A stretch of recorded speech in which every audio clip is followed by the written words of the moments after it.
কৃষকসকলে যেনেকৈ দুৰ্যোগত ভুগিব লগা হ'ল যিটো সামাৰ খেতি বাৰিষা বতৰৰ যিটো খেতি এই খেতিটো এতিয়া বিনষ্ট হোৱাৰ পথত আৰু বহুত কৃষকৰ খেতি নষ্ট হ'ব ইয়াৰ কাৰণে তেওঁলোকৰ অল্টাৰনেটিভ যিটো নেক্সট সিজনত সামাৰ যিটো মানে খেতি হ'ব তাত ক্ষতি হোৱা মানে খেতিটো ক্ৰপছটো যাতে তেওঁলোকে ৰিকভাৰী কৰিব পাৰে তাৰ কাৰণে আজি হাউচত মানে পুংখানুপুংখ আলোচনা কৰি পেলাই এটা মানে ব্যৱস্থা আজি আমি ল'ব লাগে বুলি আমি অধ্যক্ষক বাৰে বাৰে কোৱাৰ পিছতো ইয়াৰ ওপৰত কোনো আলোচনাই নহ'ল বিটিচিৰ এছেম্বলি চলি আছে এই এছেম্বলিত বহুতো গুৰুত্বপূৰ্ণ বিষয়বোৰক লৈ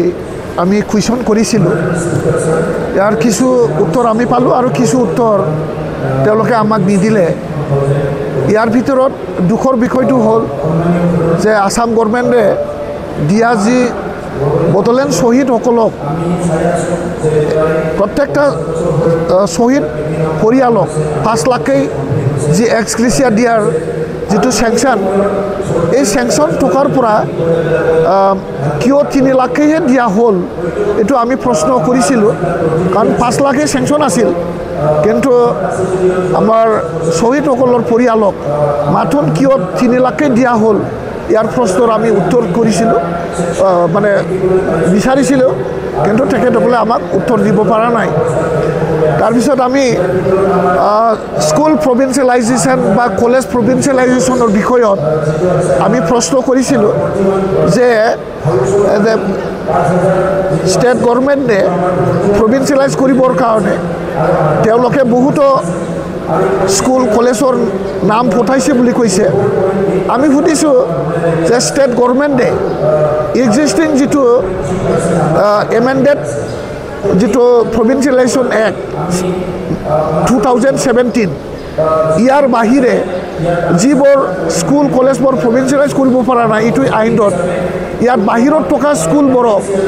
ষ্টেট গভৰ্ণমেণ্টে কেনেকৈ প্ৰভিন্সিয়েলাইজ কৰিব ইয়াৰ আইন আমি এই 5টা বছৰত নিশ্চয় শিক্ষা বিভাগত আমি এটা আইন বনাব পাৰিলে হয় আৰু আমি প্ৰভিন্সিয়েলাইজ নিজে কৰাৰ কাৰণে আমি আইন বনাব পাৰিলেহেঁতেন কিন্তু তেখেতসকলে আজিলৈকে প্ৰভিন্সিয়েলাইজ ষ্টেট গভৰ্ণমেণ্টক দোহাই দি পেলাই আজি তেওঁলোকে মিছা কথা কৈ আছে আৰু 10খন কলেজ যে প্ৰভিন্সিয়েলাইজ কৰা হ'ল এই কলেজখন কোনটো আইনৰ অধীনত কোনটো এক্টৰ আধাৰত কোন ৰুলত এই প্ৰভিন্সিয়েলাইজ কৰা হ'ল এইটো তেওঁলোকে উত্তৰ দিব পৰা নাই আৰু আমি অলপ আগতে যে আমাৰ লেণ্ড ৰেভিনিউ ডিপাৰ্টমেণ্টত এটা আইন এটা মডিফিকেশ্যন কৰিছে 1886 যিটো আমাৰ ষ্টেটৰ এক্সিষ্টিং লেণ্ড ল এই লেণ্ড লক মডিফাইড কৰিবৰ কাৰণে ইয়াত মানে ইনচাৰশ্যন কৰিবৰ কাৰণে আৰু বিভিন্ন দফা মডিফাইড কৰিবৰ কাৰণে আজি বিটিচিত এটা বিল উত্থাপন হৈছে 1 মিনিটতে বিল উত্থাপন আৰু 2 মিনিটৰ ভিতৰতে এই আইনখন পাছ কৰা হ'ল তাৰপিছত আমি আপত্তি কৰিছিলোঁ তো আপত্তি এইটোৰ কাৰণে কৰিছিলোঁ যিটো এটা ক্ৰুচিয়েল এটা আইন এটা লেণ্ড ল এই লেণ্ড লটো 1 মিনিটত উত্থাপন আৰু 2 মিনিটৰ ভিতৰতে পাছ কৰা এইটো অসম্ভৱ যিখন বিল আপোনালোকে মডিফিকেশ্যন কৰিব বিচাৰিছে আৰু ইয়াত আইন আৰু সংযোজন কৰিব বিচাৰিছে কোনটো আইন আপোনালোকে মডিফাইড কৰিব এই মডিফাইড কৰিব বিচৰাখিনি নিশ্চয় হাউচত অৱগত কৰিলেহেঁতেন বা আমি এই আইনখন আমি অলপ চালি জাৰি চাব পাৰিলেহেঁতেন তেতিয়াহ'লে ভাল আছিল পাছ কৰি গ'ল বিলখন পাছ কৰি গ'ল আৰু তেওঁলোকে কৈছে যে বিটিচি একৰ্ডৰ যিটো আমাৰ পেৰেগ্ৰাফ মানে দফাৰ যিটো পেৰেগ্ৰাফ 3 তাতে মানে আমাৰ 3.3 and 3.b যেটো কলম এই কলমত BTC ক্যান মেক লস মানে নিজাববীয়া BTC আইন বনাব পাৰে এই আইন বনাব পাৰে এটা যেটো আমাৰ কিবা হয় হ্যাঁ যেটো দফা আছিলে এই ক্ষমতাটো লৈ পেলাই তেওঁলোকে আজি BTCতে এটা মাটিৰ আইন বনাব লাগিছিলে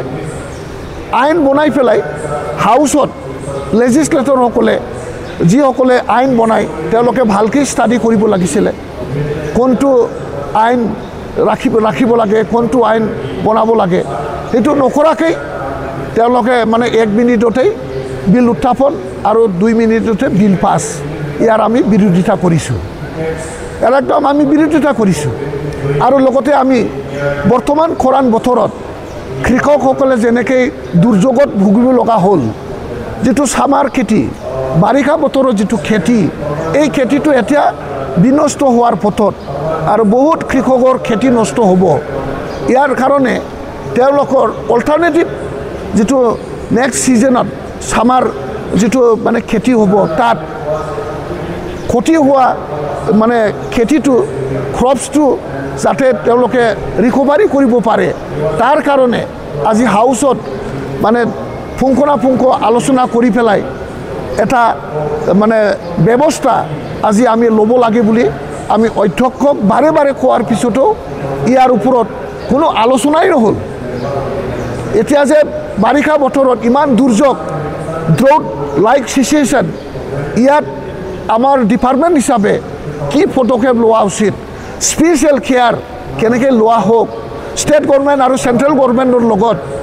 এইখিনি সিচুৱেশ্যনটো কেনেকৈ আমি মোকাবিলা কৰিম তেওঁলোকৰ পৰা আমি কেনেকৈ সহায় সহযোগিতা ল'ম এইটোৰ ক্ষেত্ৰত অধ্যক্ষৰ মহোদয়ৰ